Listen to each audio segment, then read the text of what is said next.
তারপরে কি আছে তুমি বের করো। তোমার থেকে না ভালো টিচার অনেক আছে। আপনার বলদের মতো মেয়েকে যে আমি পড়াতে আসছি না, এটাই না আপনার কোনো জন্মের পুণ্যের ফল। এই, ও পরীক্ষায় এত কম নাম্বার পেলো কি করে? আপনার মেয়ে যে পরীক্ষায় পাশ করেছে না, এটাই আপনার ভাগ্য ভালো। বলছি অনেক দিনই তো হলো, এবার যদি আমার বেতনটা দিয়ে দিতেন আমার খুব উপকার হতো। আর 2 দিন অপেক্ষা করো। ওরাও তো শাকচুন্নির দল, ভূতের বংশ থেকে উঠে আসা রাক্ষসীর বাচ্চা ছিল। ঠিক আছে বের কর। এই নাও বিস্কুটটা খাও।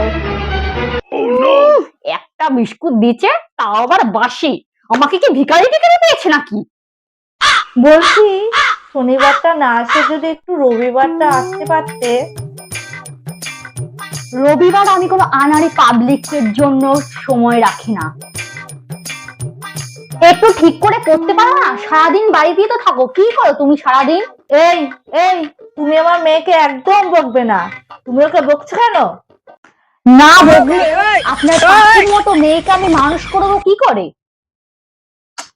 আচ্ছা, তোমার মা কোথায় গো? আমার মা ঘুমাচ্ছে। হ্যাঁ, ঘুমাবেই তো, মাইনে দেওয়ার দিনই তো ঘুমাবে, কাঁদবে, হাগবে, কত কি যে করবে তার নেই ঠিক।